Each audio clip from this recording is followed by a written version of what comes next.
짧게라도 좀 한 가지 듣고 싶은데요. 제가 어제 이 실물 경제에 참 일도 매진하고 있는 경제인을 만났더만은 그런 이야기를 해요. 그 연말에 노조 문제에 대해서 좀 이렇게 원칙적인 대응한 정말 상수도 환영하는데 이 정권이 경제를 어떻게 풀어나가겠다는 경제 전체에 대한 기본이 제시되고 있지 못해서 기업하는 입장에서는 어쨌든 정부가 좀 큰 역할이잖아요. 우리 경제에 있어 가지고 어떻게 경제 전반을 갖다 꾸려나갈지 경제 철학은 뭐고 실제 경제를 이 시점에서의 풀어나가는 경제 뭐 이게 정책의 대강이 이렇게 밝혀져야 되는데 그게 아직 없다.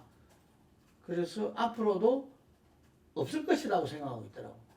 이게. 그래서 거기에 대한 정부에 대해서 거의 기대를 접었다 이런 표현까지 해요. 이제 혹시 들어보셨습니까? 아니 듣기 전에 내가 생각해도 이게 경제팀들이 있는지 없는지 흔적이 없어.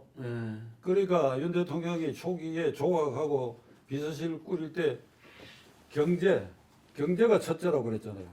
경제 민생이 첫째다 이래가 비서실장 경제관료 출신 그리고 경제수석 경제관료 출신 경제보좌관 경제학과 출신 그게 변양균 경제고문 이게 장관급이 용산에 4명이나 있어. 그 다음에 국무총리 경제통이라고 그러거든. 내가 보기 이거 경제통 아닌 것 같은데, 자가 그 경제통이라고 하니까 그 경력으로 보면 뭐 경제개혁원에 있지 않고 산업자원부 쪽에 있었지만 하여간 경제통이라고 그러고 추경호 있고 그 경제통이고.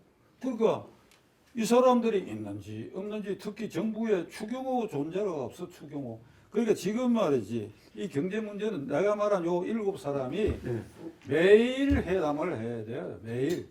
매일 회의를 하고 있다. 이틀이나 뭐 사흘이라도 좋아. 일주일에 한 번씩이라도 회의를 해서 머리를 맞대가 고민을 하고 있다 하는 그 흔적이라도 보여야 지금 그런 뭐가 나올 거라고. 그러면 그러니까 이런 걸 안 하고 그냥 각자 입장에서 그냥 먼 산 불구경 보듯이 보고 있고 이러니까 말이지. 그 누가 나서서 말하면 이게 특히 정부 쪽에는 말 잘못하면 또 이게 문제가 생길지 모른다고 하는 이런 생각들 때문에 이게 중심을 이게 잡지 못하고 있는데 저는 윤 대통령에게 이 경제팀들이 우선 머리를 맞대고 요 7사람이 그 필요할 때는 산자부 장관까지 끼우고 또 필요하면 중국과의 문제가 있으니까 외교부 장관도 끼워줘. 이것을 주례 회동으로 반드시 해야 된다. 뭐 당정 회의를 한다 이렇게 뭐 격식을 갖추지 말고 해라 이거야. 거기에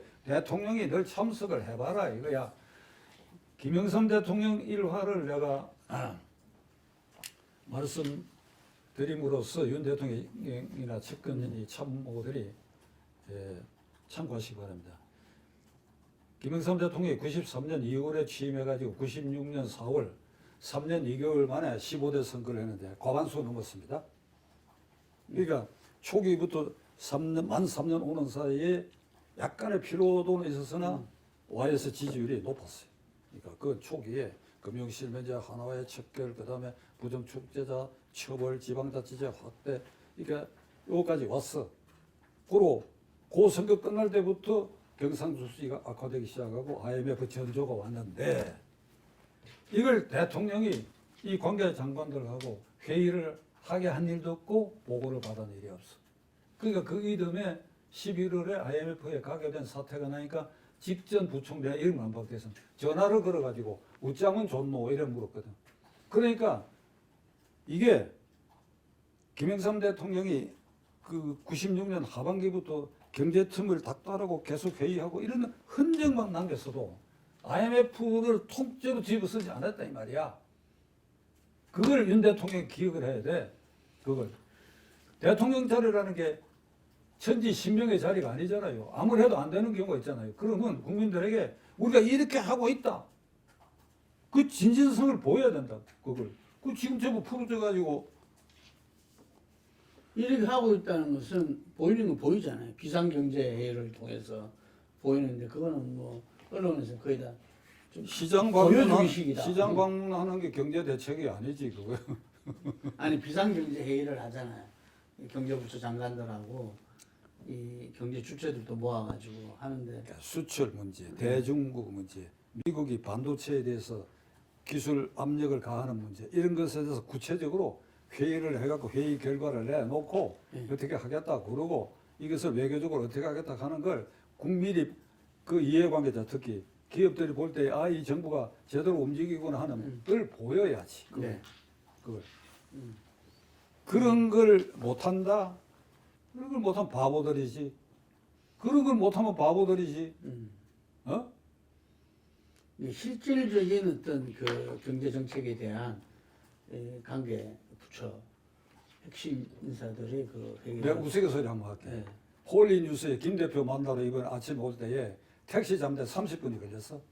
이 자꾸 와서도 이 앞에서 한참 헤맸어. 지금 내가 말한 그 사람들 국가가 제공하는 관용차에다가 다 기사가 있는 거 아니야?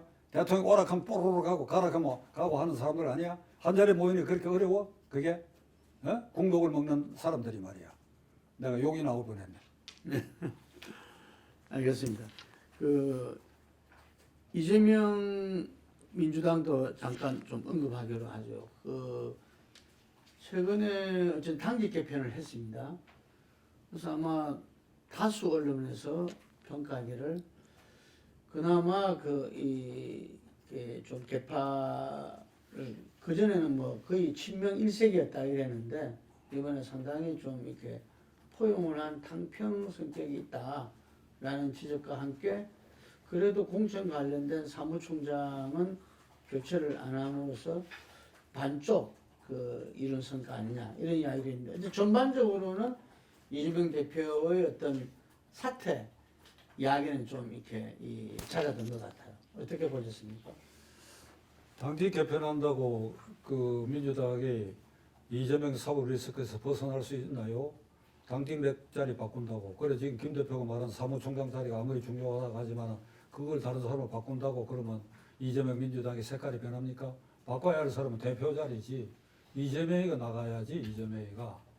그리고 지금 말이죠.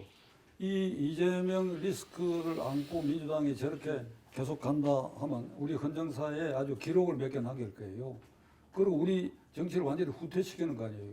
지금 민주당 하는 거 보세요. 뭐 되는 거 안 되는 거 전부 이슈화 해가지고 대통령 거부권을 유도하는 것 같아. 양국관리법 외에 방송법, 그 다음에 노란봉투법 이런 거 전부 이게 발의할 태세에 있거든. 그래가지고 거부권 행사할 수밖에 없고 거부권 행사하면 독재다.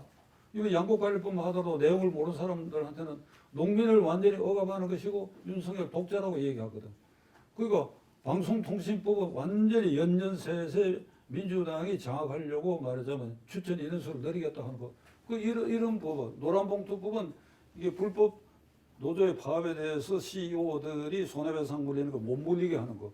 그러니까 불법 노조를 합법화시키는 이런 법률들을 해가지고 양국관리법은 농민과 거기에 따르는 단체들과 농민들을 격발시키고 노란봉투법 통과시키면 민노총과 한국노총을 격발시키고 이걸 노림수로 이렇게 지금 하고 있지 않냐. 이게 옳은 길이냐 이게 당장은 민주당 이득을 볼지 몰라도 역사적으로 이건 분명히 이건 비판받아야 할 나는 일이라고 생각하고 그 다음에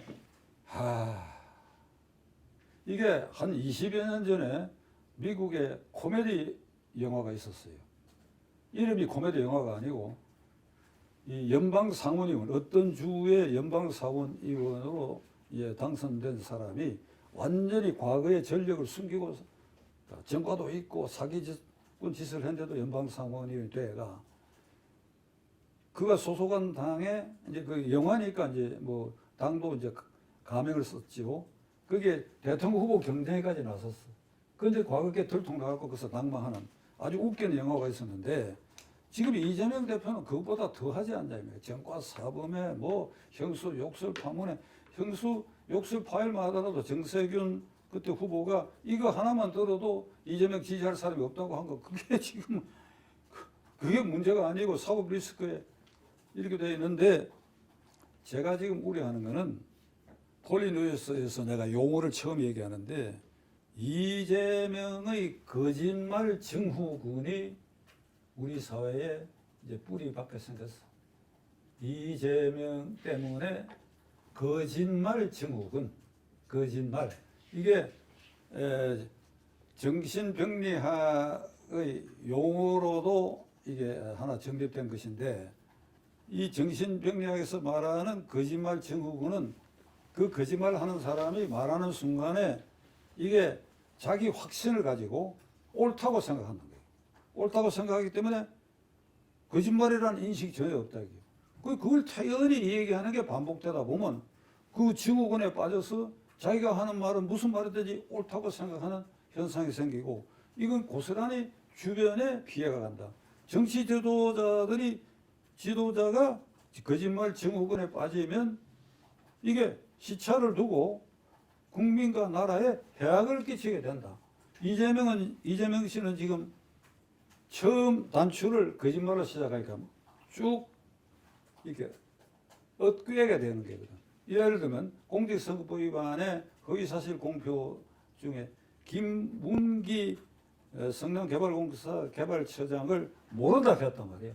모른다 했기 때문에 모를 수가 없다 하는 증거들을 내놓거든. 무슨 오스트레일리아에 같은 여행을 갔다, 뭐 보고를 같이 받았다. 그러니까 한번 걸어놔니까 나머지도 전부 모른다고 해버렸잖아.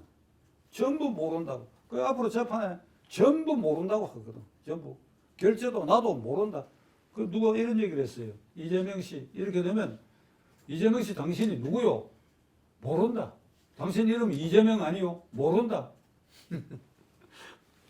그러니까 이 지금까지 진화하는데 무슨 사무총장은 빼고 나머지를 이제 무슨 당직을 바꿔서 그런 대로 이재명 체제가 안정이 돼가고 있다 하는 거는 그렇게 멀지 않은 장래에 이거 다 뒤집어져야 돼요. 그것이 옳은 길이라고 나는 생각합니다. 허나 의원이 페이스북을 올렸던데, 지금 국민의힘이 이재명 대표의 민주당을 생각한다면은 참 오산이다 이런 걸 올렸어요. 김병민 최고위원도 그런 말을 하던데, 자기가 생각할 때 국민의힘은 민주당 이후의 민주당 대표와의 총선 대결을 생각해야 된다. 그럴 때 지금 현재 여러 가지 면에서 이 국민의힘이 그 총선에 대해서 불안한 건 사실이다. 이렇게 이야기하더라고요. 대표님 어떻게 보십니까? 이재명 대표가 이끄는 민주당하고 국민의힘당 지지율이 지금 역전되어 있거든. 네. 그 뭐 여론조사 그 자체가 믿는 건 아닌데 이게 이럴 수 있느냐고. 그런데 분위기가 그렇게 가는 건 틀림없다고. 그러면 이재명 대표가 금년 안으로 내년 총선 전에 네. 바통을 내려놓고 누군가 비상대책위원장이 되거나 전당대회 새로운 대표를 뽑거나 누가 나오더라도 이재명보다는 나을 거 아니냐 이 말이야. 누가 나오더라도 사법 리스크가 덜한 사람이 나올 거 아니냐 이거야. 네? 사법 리스크가 없는 사람이 나오겠죠 그때는. 덜한 사람. 네. 뭐 여의도를 향해서는 민나 도로보라 하니까 믿는. 전부 도둑놈들을 가니까. 그러니까 지금 말도 전혀 없거나 그거 낮은 사람이 나올 거 아니에요. 그럼 국민의힘당이 지금 현재 계속 적신호가 켜 있는 거예요. 이재명 대표 체제 안에서 지지율이 지고 있는데 그렇게 됐을 때 국민의힘당을 어떻게 들으냐. 국민의힘당은. 그러니까 국민의힘당은 지금부터 김기현 체제의 역동성을 가져라 그 말로 쉽게 되는 것도 아니고 어찌어찌해서 연말까지 갔다고 칩시다. 그러면 이제 공천이 어떻게 되느냐. 네. 그게 외부에 잡음이 끼어든 흔적이 있으면 이거 박살나는 거예요. 그런데 그 대목에서 선거대책기구를 만들고 이 공천 내역을 충실하게 하고 선거대책기구를 만들면 당대표 권한은 이제 밑으로 들어가 버리니까. 네. 여기에 반짝 효과를 볼 수 있고, 그리고 윤 대통령의 뚝심 있는 어떤 결단으로 계속해서 문제성이 있는 사람들을 공천해서 과감하게 배제를 한다라든지, 내가 누구라고 말은 안 하겠는데 이런 모습을 보이면 그게 국민의힘당이 힘을 받을 수가 있지요. 근데 그거는 앞으로 6개월 뒤의 일이니까 6개월 가는 동안에가 지금 문제지.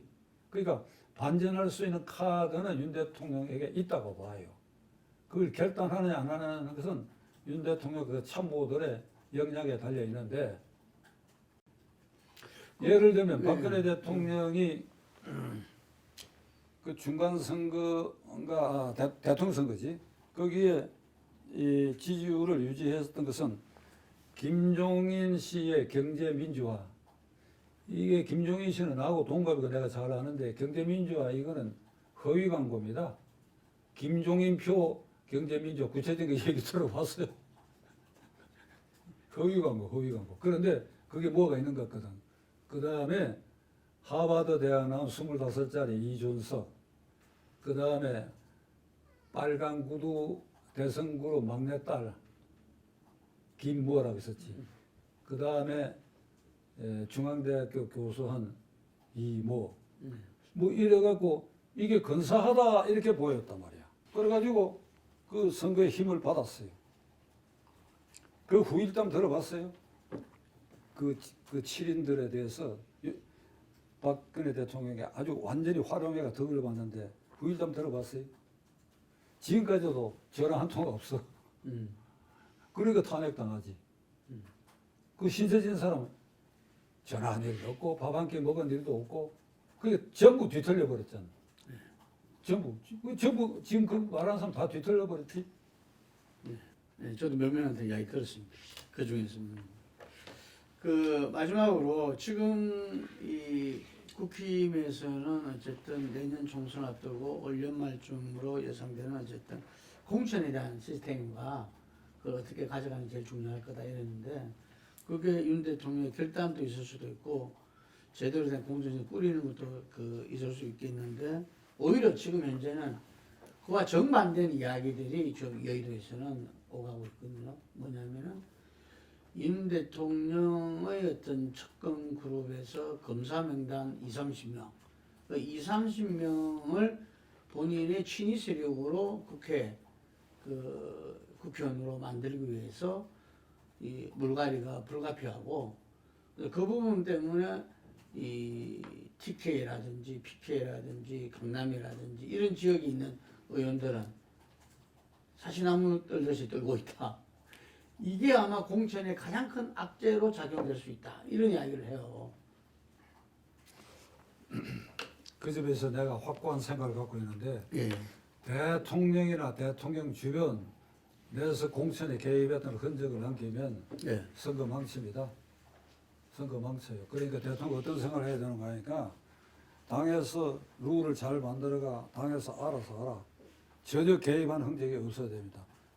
그러면 그 사람들이 돼가고 나를 공격하면 어떻게 하냐. 걱정할 필요 없어요. 그게 대통령이 권한이 강하고 세고 무서운 부분입니다. 소통하면 돼요. 소통하면 되는 겁니다. 박 대통령의 실패는 뭔가 하면 소통 안 했거든. 유승민 원내대표가 엇박자 내는 소리를 했다. 소통을 안 했어요. 불러가지고 따지고 다독거리면 될 일을 소통을 안 했어요. 김무성이가 엇박자 낸 것도 소통을 안 했기 때문이에요. 대통령이 뭘 두려워합니까? 누가 된들 저승사자가 공천이 돼가지고 됐다 하는데 무슨 걱정할 필요 없고 저승사자 부르면 저승사자도 다 내려놓기 마련이지. 그러니까 그런 생각으로 선거에 임해야지. 이번에 김기현을 찍어서 만들어내듯이 이런 흔적을 보여서는 안 된다 이게. 절대로 안 된다 이게. 지금 보면 뭐 100% 그럴 것 같은데. 그리고 어떻게 당에 그 선거 망하는 길로 공천을 그대로 자율성을 주고 지켜만 보겠어요? 공천에 대해서 이 과학적이고 객관적 룰을 만들었으면 그 룰에 따라서 사람을 선정하고 하는 것이 국민 누구 눈에도 보이게 하지 않고 윤심이 작용하는 흔적을 보이고 그런 룰을 무시해버리고 대통령 주거리나 측근 인사들의 입김이 들어갔다 하는 공천이 되면 망하는 길로 간다. 예. 오늘 저희 인터뷰는 우리 대표님께서 윤석열 대통령한테 드리는 걸로 잡아야 될 것 같습니다. 첫 번째는 2층에서 1층으로 내려가서 국민들에게 설명하라. 두 번째는 총선 승리를 위해서는 공천에서는 시스템으로 당에 완전히 맡겨라. 개입 흔적이 보이서는 안 된다. 망한다. 그거죠. 거기에 지금도 소통을 강화하라. 소통을 강화하라. 지금도 국회의원들하고 소통을 강화하라. 예. 전에 보였던 이 100만회가 나올 줄은 모르겠지만 어쨌든 오늘 말씀은 윤 대통령이 깊이 새겨야 될 내용으로 들립니다. 뭐 또 마지막으로 하실 말씀이 있으면 네. 예. 네. 윤 대통령 지지율 반등할 기회는 얼마든지 있어. 본인의 마음을 어떻게 정하느냐에 따라서 얼마든지. 지금 문제되는 거 대통령이 직접 이렇게 설명을 해도 지지율 반등할 것입니다. 예. 그걸 두려워하면 안 되지. 네, 알겠습니다. 네, 오늘 여기까지 하겠습니다. 감사합니다. 감사합니다.